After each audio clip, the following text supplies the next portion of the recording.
Hi, welcome to my YouTube channel. ఈరోజు అయితే జాతర డే 2 డే 3 అనమాట చూపిస్తున్నాను ఈ లాంగ్ వీడియోలో. డే 2 అయితే థర్స్డే మార్నింగ్ 4కి అలాగా మేకపోతున్న అమ్మవారికి బలిచ్చి ఎర్లీ మార్నింగే గ్రామంలో ఉన్న పొలిమేర చుట్టూ మొత్తం ఊరు చుట్టూ తిరుగుతారనమాట.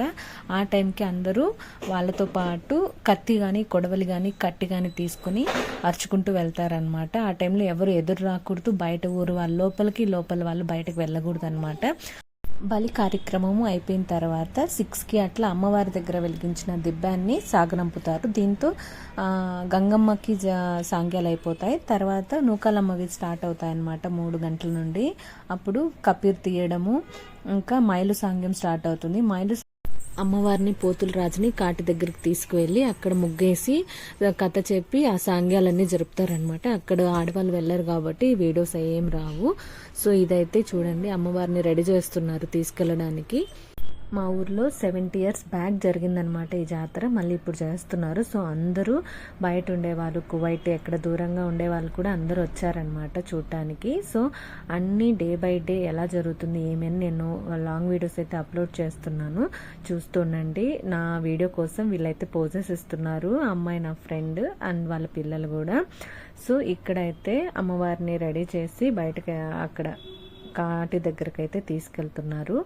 అక్కడ తీసుకెళ్ళాక మైలు ముగ్గు వేసి కథ చెప్పి అక్కడ చేయాల్సిన సాంగ్యం చేసి మళ్ళీ తీసుకొచ్చారనమాట. తీసుకొచ్చేటప్పుడు ఎటువంటి సౌండ్ లేకుండా వచ్చి స్నానం చేస్తారు. ఐ మీన్ కాళ్ళు చేతులు కడుక్కొని వచ్చేస్తారనమాట. ఆల్రెడీ నేను కొన్ని షార్ట్స్ అయితే ఈ జాతర రిలేటెడ్ షార్ట్స్ అన్ని అప్లోడ్ చేశాను, కొన్ని లాంగ్ వీడియోస్ కూడా చేశాను. లైవ్ కూడా ఒక ఫ్రైడే ఐ మీన్ జాతరలో ఒక 3rd డే ఈవినింగ్ అయితే లైవ్ అయితే పెట్టాను. దానికి మంచి రెస్పాన్స్ వచ్చింది. Thank you so much. అలాగే ఈ లాంగ్ వీడియోస్ కూడా చూడండి, క్లియర్గా అర్థమవుతుంది. నేను మ్యాక్సిమం జాతరలో అన్నీ కవర్ చేశాను అనమాట. మ్యాక్సిమం కొన్ని నైట్ కథలు అవి మాత్రం కవర్ చేయలేకపోయాను.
నువ్వు ఎదురుగా చూడండి.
సాంగ్యం అయితే కంప్లీట్ అయిపోయిన తర్వాత ప్రతి ఇంటి నుండి ఒక్కొక్కరికి కంకణాలు అయితే కట్టారు. ఆ కార్యక్రమం అయిపోయిన తర్వాత దేవునికైతే అమ్మవారికి తన పుట్టింటి నుండి చీర అయితే తీసుకొస్తారనమాట. అలా చీర తీసుకురావడానికి పోతుల రాజు వెళ్తారు వాళ్ళ ఇంటికి, అందరిని తీసుకెళ్లారు. ఆ టైంలో కొంచెం వర్షం పడిందనమాట, సో అందుకే క్లియర్గా లేవు వీడియోస్ అయితే.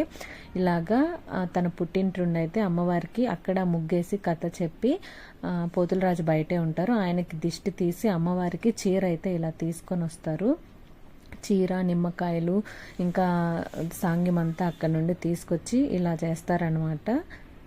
చూడండి మీరే, అమ్మవారికి చీర అయితే పెట్టారు. నిమ్మకాయలు ఇంకా పూలదండ అవన్నీ తీసుకొని పోతుల రాజుతో పాటు అమ్మవారి దగ్గరికి గుడికి వెళ్తారు.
అయిపోయింది.